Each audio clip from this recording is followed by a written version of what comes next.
Nice to meet you again. I'm Unijan of the Ministry of Patriots and Veterans Affairs, Republic of Korea. MPVA has supported Korean War Digital Memorial Project of Korean War Legacy Foundation from 2012. So I participate in this conference. Actually, the officials of MPVA feel sorry that they can see how the teachers make use of this digital textbook like this I saw it today. Would you please introduce yourself and what subject do you teach and what school year are you in? I'm Catherine Ricker. I teach at River Ridge High School in Woodstock, Georgia, and I teach World History and AP Psychology. I teach at Allen High School from Allen, Texas, and I teach on-level U.S. History and on-level government. River Ridge High School, right next door to Catherine, and I teach AP World History and AP Human Geography, which is 9th and 10th graders.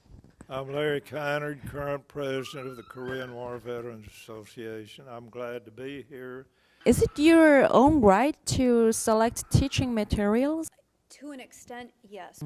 How many times you use this project in your classes in each semester? Which grade and how long is each class? Normally we get to the Cold War at the very end of the year, just before our big tests that we take. So I will spend maybe a day or two, more than a paragraph in the textbook, and me just telling them about it. They can go in and they can actually experience it. They can look at primary sources. They can do some writing. They can listen to interviews. And those are experiences that they need in real life too, not just in the classroom, but they need to know how to look at something and how to interpret a document, how to listen to somebody, really listen and understand what they're saying so that it sticks, not just looking at a paragraph or two in the textbook. So she's going to be a little bit different, but for us we have 50-minute classes, and they go through 7 different periods, and we have 5 of those periods we actually have kids with us. And so it's usually pretty quick. And so we find that's what we really like about this is that you can do your 2-day thing that's actually on the Korean War when it's time. But if that gets eaten up or that's not enough, you can fit it into so many other different forms of instruction. You can do a writing prompt off of a photograph. You can do geography using latitude and longitude for different aspects of it. So we like to try to fit it in throughout the year and kind of sneak it in that way, and encourage other teachers to do the same, because that 50 minutes gets eaten up. What I did this year, I took one of the lesson plans that myself and another teacher co-authored, and the effects of what ESRI can actually do. I'd like to be able to incorporate that into a geopolitical map that the students can actually, create themselves a timeline map of those events that lead up to that veteran and so forth. So it's a process. So it's been all year. So I'm hoping by that time the students have got the information that they need, so then they're ready simply to plug it in. My hope is with these that are working on it now, we're going to be able to spread it across all the states. I really hope something like this will catch on, but I know it's not going to catch on until we have an audience that we can make the presentation to. So do you have a plan to use this project in your class in the future, and how about the working life? At the beginning of the year, we started with a primary source, and I put it out on just a huge sheet of paper. I put an image there from the Korean War, and the students came up and they looked at it, and I said, I want you to write the first thing that comes to your mind when you see this picture. And I wasn't really sure how they would respond because I had never done it before, and I took it off the digital website that Professor Han has created. And I was amazed to see that the students really got into it. They were looking at this picture, they were asking questions, and I said, I'm not going to tell you what the picture is. I just want you to write what comes to your mind. And that was, for me, so much more effective than giving them vocabulary words and saying, you need to memorize this for tomorrow's quiz. I feel like that picture stuck with them, and that they really, they had emotion about it. And so I think that, nothing but good can come of using this website and these lessons that we've created. They're very user-friendly. They adhere to the standards. The teachers will enjoy administering to the students, and the students will like them because they are organized. They're asking the questions, and they're invoking thought. They're not just, do this and do that. The students really have to think about their answers, and hopefully it will stick. Why is MPVA doing this? MPVA, like the other part of the Korean government, is very grateful to what the United States did. They also want to strengthen the U.S. Republic of Korea alliance. Korea probably is the single strongest ally we have. They've been involved with us in all of the skirmishes or wars we've had. They always send troops to support what we do. And I think we need to know that they're not only grateful, but they want to strengthen our alliance in the future. All right, would you please introduce yourself? Clifton Truman Daniel, oldest grandson of President Harry S. Truman, honorary chairman of the Truman Library Institute in Independence, Missouri. I am in New Orleans to do a presentation, have just done a presentation with Masahiro and Yuji Sasaki.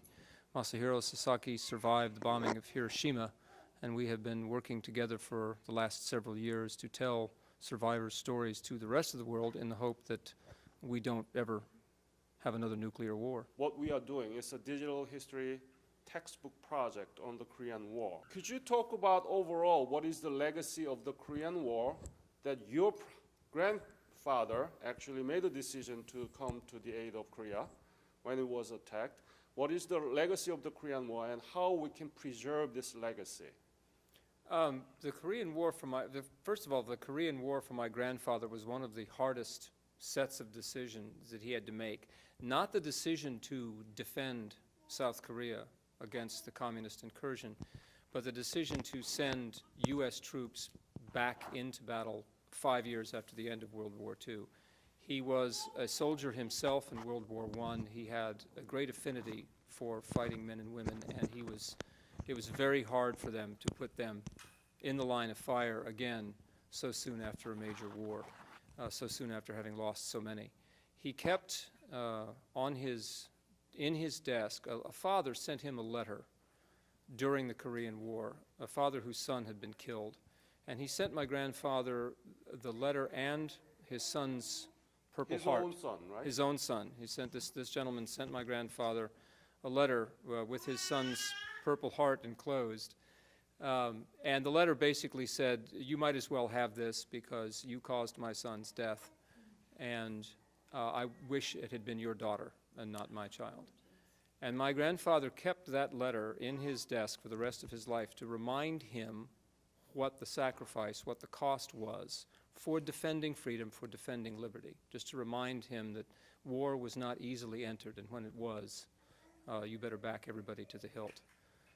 He would have been, that said, I'm sorry he did not live to see Korea become what it has become today, to see it having gone from a recipient of international aid to a huge donor of international aid, to one of the leading economies in the world. I think he would really that would have done him a lot of good. Oh, that's your badge, right? And the green ribbon is for the presenters and then digital history textbook team. Venue for our presentation is 224. We are going to upstairs. They're just about to start their presentation. This is S3.com where we're going to use their software to make digital history textbook. Please introduce yourself. My name is Terry Cherry. I'm the Vice President of the National Council for Social Studies, and we're so glad you're here. So nice meeting you. We are very excited about this NCSS, and we want to have a chance to collaborate with you. Yes, and we want to make sure you have a bigger presence in Washington, D.C. next year. Excellent, that would be great. I'm on the planning committee for that. We'll make sure that, and then if you come to San Francisco in 2017, I'm the president, and we'll make sure you have the biggest presentation. 한국 바로 알리기입니다. We are the Korean War Veterans Digital Memorial. My name is Jong Woo-ha. I'm the president of Korean War Legacy Foundation. lucky to meet these teachers at the conference that my foundation hosted since 2013. It's the Korean War Veterans Youth Corps. It's a grandchildren club of the Korean War veterans. And I found them, 2 of them were teachers, and they began to use this real life direct witness from the veterans in their classroom, and students are fascinated by that. So that's why we want to make it as a digital history teaching materials and want to collaborate with the NCSS. Celebrate Freedom Week stuff. Right.